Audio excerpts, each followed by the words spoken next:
keempat ingin memaparkan materi tentang teknologi informasi dan komunikasi sebagai media pembelajaran. sebagai berikut. Pengertian teknologi informasi dan komunikasi. Peralatan teknis untuk memproses dan menyampaikan informasi TIK terdiri dari dua aspek, yaitu teknologi informasi dan teknologi komunikasi. Meliputi segala hal yang berkaitan dengan proses, penggunaan sebagai alat bantu, manipulasi, dan pengelolaan informasi. Jenis perangkat teknologi informasi dan komunikasi. Yang pertama, komputer.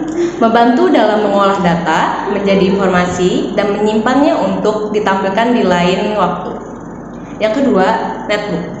Netbook yaitu peralatan yang berfungsi sama dengan komputer, tetapi bentuknya praktis dan dapat dibawa kemana-mana. Yang keempat, netbook. Netbook adalah komputer sejenis notebook, namun ukurannya lebih kecil. 5. Tablet. Tablet PC adalah laptop atau komputer portable berbentuk buku. Yang keenam, televisi. Televisi merupakan sistem penyiaran yang disertai dengan gambar visual dan suara audio. Informasi dan komunikasi. Yang pertama, sebagai infrastruktur pembelajaran di mana bahan ajar tersedia dalam format digital. Dengan begitu, proses belajar bisa dilakukan di mana saja dan kapan saja. Kedua, sebagai skill dan kompetensi. Pengguna TIK harus proporsional, maksudnya TIK bisa masuk ke semua lapisan masyarakat tapi disesuaikan dengan porsinya masing-masing. Ketiga, sebagai sumber bahan ajar. TIK juga bisa dijadikan sebagai sumber bahan ajar yang mengikuti perkembangan. Keempat, sebagai alat bantu dan fasilitas pembelajaran. TIK akan membuat proses belajar mengajar jadi lebih inovatif dan menyenangkan. Kelima, sebagai sumber informasi penelitian, proses penelitian dalam dunia pendidikan jadi lebih mudah dilakukan berkat adanya TIK. Yang terakhir, sebagai media konsultasi. Internet banyak dimanfaatkan sebagai media berkonsultasi dengan pakar yang berada di tempat lain.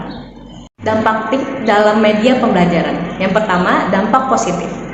Dampak positif dari TIK adalah informasi yang dibutuhkan akan semakin cepat dan mudah diakses untuk kepentingan pendidikan.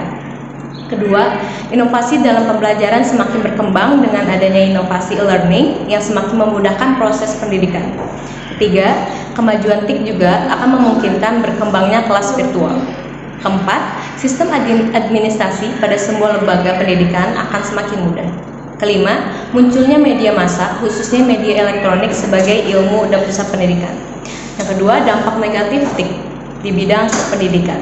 Yang pertama, kemajuan TIK juga akan semakin mempermudah terjadinya pelanggaran terhadap hak atas kekayaan intelektual atau haki karena semakin mudahnya mengakses data menyebabkan orang yang gampang untuk memplagiat. Kedua, walaupun sistem administrasi suatu lembaga pendidikan bagaikan sebuah tampar celah, akan tetapi jika terjadi suatu kecerobohan dalam menjalankan sistem tersebut akan berakibat fatal. Ketiga, melatih anak untuk berpikir pendek. Yang keempat, kerahasiaan alat tes semakin terancam. Yang kelima, penyalahgunaan pengetahuan bagi orang-orang tertentu untuk melakukan tindakan kriminal. Materi selanjutnya akan disampaikan oleh rekan saya, Siska Maharani. Kepadanya dipersilakan. Selanjutnya yaitu fungsi TIK. TIK berfungsi sebagai gudang ilmu pengetahuan, dapat berupa referensi berbagai ilmu pengetahuan yang tersedia dan dapat diakses melalui fasilitas TIK, pengelolaan pengetahuan, jaringan pakar, jaringan antara institusi pendidikan, dan lain-lain. TIK sebagai alat bantu pembelajaran dapat berupa alat bantu mengajar bagi guru, alat bantu belajar bagi siswa, serta alat bantu interaksi antara guru dengan siswa. Kemudian yaitu TIK sebagai fasilitas pendidikan dan sumber bahan belajar di sekolah dapat berupa pojok internet, perpustakaan digital, kelas virtual, lab multimedia, serta papan elektronik. Kemudian TIK sebagai penunjang administrasi dan alat bantu manajemen. TIK sebagai infrastruktur pendidikan, TIK sebagai keterampilan dan kompetensi, dan yang terakhir yaitu sebagai sistem pendukung keputusan. Aplikasian TIK. Pengaplikasian TIK yang pertama yaitu untuk presentasi. Presentasi adalah cara pembelajaran yang menggunakan OHP atau chart. Peralatan yang digunakan adalah komputer atau laptop dan CD proyektor. Software yang paling banyak digunakan untuk presentasi adalah Microsoft Office PowerPoint. Yang kedua yaitu demonstrasi. Demonstrasi biasanya digunakan untuk menampilkan suatu kegiatan di depan kelas, Sehingga dengan cara ini siswa bisa diarahkan untuk melakukan kegiatan dengan benar dan mengambil kesimpulan dari kegiatan tersebut. Materi selanjutnya yaitu komponen TIC. Yang pertama, hardware atau perangkat keras. Pengertian dari hardware atau dalam bahasa Indonesianya disebut juga dengan nama perangkat keras adalah salah satu komponen dari sebuah komputer yang sifat alatnya bisa dilihat dan diraba secara langsung atau yang berbentuk nyata yang berfungsi untuk mendukung proses komputerisasi. Yang kedua yaitu software atau perangkat lunak. Nama lain dari software adalah perangkat lunak.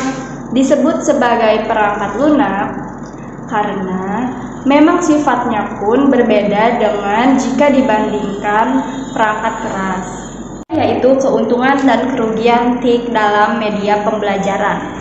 Yang pertama, untuk keuntungan, membantu mempercepat pekerjaan manusia. Yang kedua, mempermudah komunikasi jarak jauh. Yang ketiga, mempermudah sistem administrasi. Yang keempat, mempermudah proses transaksi keuangan. Sedangkan kerugian, yang pertama yaitu komunikasi menjadi hampa. Yang kedua, penyalahgunaan atau tindakan kriminal dan asusila. Yang ketiga, penyalahgunaan untuk pencurian keuangan. Keempat, munculnya perilaku individualisme, ketergantungan dan egois. Yang kelima, manusia menjadi malas beraktivitas. Terima kasih telah menyimak materi dari kami. Kurang lebihnya mohon maaf. Wassalamualaikum